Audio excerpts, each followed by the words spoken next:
Hi, this is Cheryl Gallant, your Conservative Member of Parliament for the venison-filled riding of Renfrew-Nipissing-Pembroke. When prices for goods and services are increasing on average, we call it inflation. When prices are decreasing on average, we call it deflation.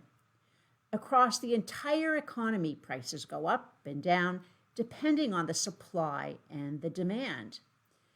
Deflation is bad for the economy. It discourages spending and investing. That's why most countries set an inflation target of between 1% and 3%.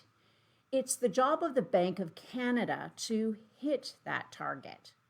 Every 5 years, the job of the Government of Canada is to tell the bank what the target should be. During the election, the Canadian Prime Minister was asked if he planned to increase the target rate of inflation. His response, quote, "I don't think about monetary policy," end quote. The Prime Minister of a G7 country admitted during an election he does not think about Canada's policy on money. Born into wealth and privilege, the Liberal leader has never had to worry about inflation, so he's never had to think about it. While the Prime Minister does not think about inflation, it does not mean you can ignore it when it's hitting your wallet harder every day. Canadians are not just experiencing higher inflation, we're being hit with shrinkflation, greenflation, and stagflation too. Combined, these are impacting Canadians in new and unique ways. Although the official inflation rate last month was 4.8%, your own personal inflation rate could be much, much higher. Inflation in Canada is calculated using the Consumer Price Index. Statistics Canada conducts annual surveys of what households spend on.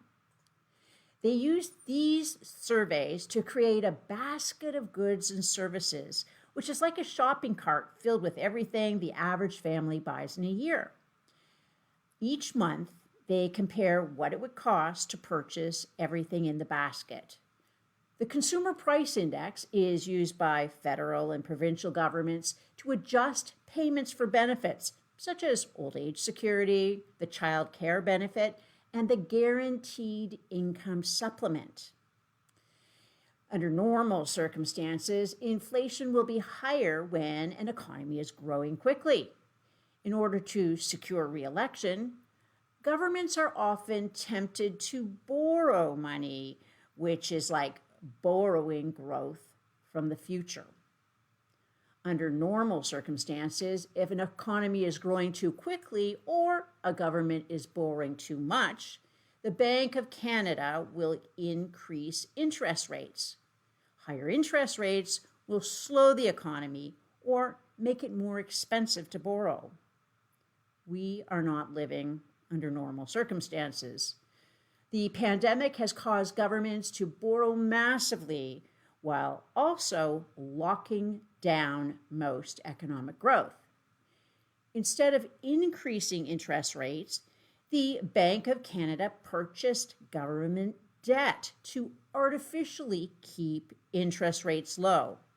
This was not just Canada, but most developed countries. Basically, every country started printing money on the basis of creating debt. Combined with the supply chain problems caused by lockdowns, and we have a recipe for stagflation.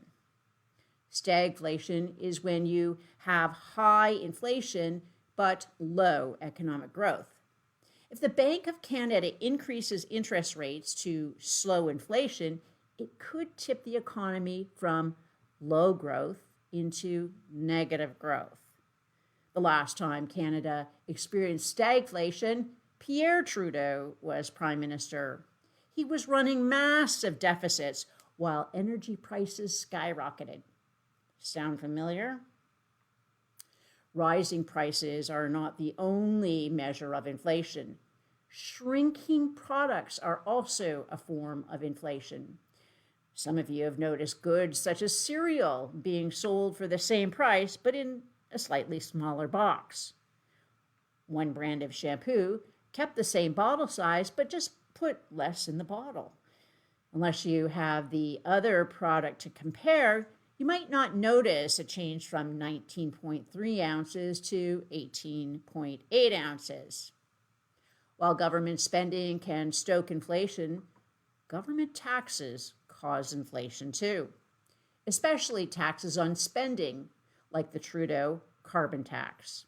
The Liberals and their media allies will claim the carbon rebate puts more money in your pocket than you pay at the pump or on your gas bill, but that does not include the hidden carbon tax. Any company which uses energy, which is all of them, will pass the higher carbon taxes onto the consumer.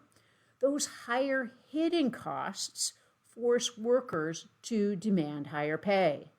The companies then pass on the cost of higher pay to the consumers. This leads to spiraling inflation without growing the economy. The Trudeau carbon tax was only the beginning. Energy prices will spike once the clean fuel standard comes into effect next year. Under Trudeau, the amount of energy you use will be the biggest factor in determining your own rate of inflation. The Consumer Price Index measures the average price increase for the average household.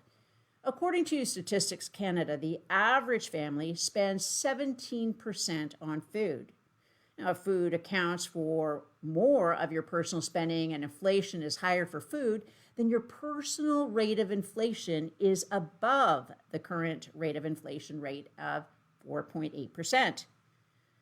For people living on fixed incomes, food and energy consume a larger share of their household budgets. For wealthy families, food may only be 1% of their annual spending. Meanwhile, inflation has increased the value of their assets. A senior citizen on a fixed income might face a personal inflation rate of 10%, while a person who can afford to take a private jet to a climate conference may have a personal inflation rate of 1%. Over the weekend, the Bank of Canada admitted inflation was higher than anticipated and will likely last longer than first predicted. When you're as wealthy and privileged as the current Prime Minister, you don't need to think about monetary policy because it doesn't affect you. For the rest of us, the price of food and gas is something we think about every day. Go to CherylGallant.com/inflation to calculate your personal inflation rate. Live from Ottawa, this is Cheryl Gallant.